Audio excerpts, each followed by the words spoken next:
మీ అందరికీ వందనాలు. ఈరోజు వాక్య సారాంశం ఏంటంటే, బైబిల్ గ్రంథంలో దేవుడు లిఖింపు చేసిన 66 పుస్తకాలలో ఎస్తేరు ఒక గ్రంథము. ఇది స్త్రీ పేరు మీద దేవుడు ఈ గ్రంథాన్ని వ్రాయించాడు. ఈ గ్రంథంలో ఏముందో తెలుసుకుందాము.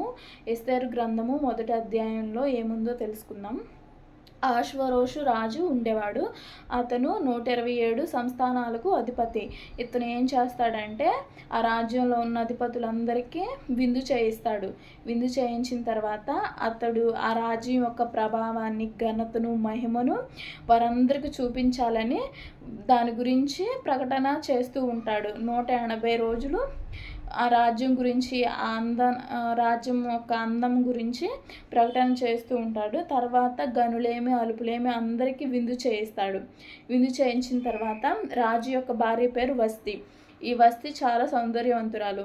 ఈమె యొక్క అందాన్ని అందరికీ చూపించాలని ఈ రాజు ఆలోచన చేసి అక్కడున్న నపుంసకుల ద్వారా ఆమెకు ఆజ్ఞ పంపిస్తాడు. రాజుగారు మీ యొక్క అందాన్ని అందరికీ కనపరచాలని ఆశపడుతున్నారని ఒక సమాచారాన్ని నపుంసకుల ద్వారా రాణికి రాజుగారు పంపిస్తారు. అప్పుడు ఆ రాణి ఏం చేస్తుందంటే, రాజుగారు మాటకు లోబడక రాకుండా, రాజుగారి ఆజ్ఞకు లోబడకుండా అక్కడికి సంస్థానానికి రాకుండా ధిక్కరించడం ద్వారా అక్కడ ఏం జరుగుతుందంటే, అక్కడ ఉన్న వాళ్ళందరూ, రాజుకి బాగా కోపం వస్తుంది. కోపం వచ్చి అక్కడున్న అధిపతుల్ని, ప్రధానులందరినీ ఏం చేయాలి అని అడిగినప్పుడు అక్కడున్న వాళ్ళందరూ, ఈమె రాజు ఎడల మాత్రం కాదు, రాజైన అహష్వేరోషు యొక్క సకల సంస్థానంలో నుండి అధిపతులందరి ఎడల, జనులందరి ఎడల నేరస్తురాలైన ఈమె వలన అనేక మంది స్త్రీలు పురుషులను తిరస్కారం చేస్తారు.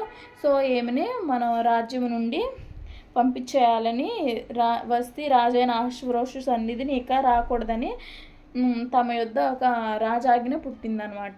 ఆ రాజుగారు రాణి గారిని ఇక రాజుగారి దగ్గర రాకూడదని ఒక ఆజ్ఞను వ్రాయించారనమాట. అప్పుడు ఏం చేస్తారంటే, వస్తి కంటే యోగ్యురాలిని తాము రాణిగా చేయాలని ఆలోచన చేస్తారు. ఇదన్నమాట ఈ 1వ అధ్యాయంలో జరుగుతుంది. అంటే రాణి రాజుగారి ఆజ్ఞను ధిక్కరించి ఆమె తన భర్త పట్ల అవిధేయత చూపింది. తద్వారా ఆమె రాజ్యం నుంచి వెలివేయబడింది. ఇప్పుడున్న స్త్రీలు కూడా భర్తకు గౌరవించకుండా తమ ఇష్టం వచ్చినట్లు మాట్లాడుతూ ఉంటారు.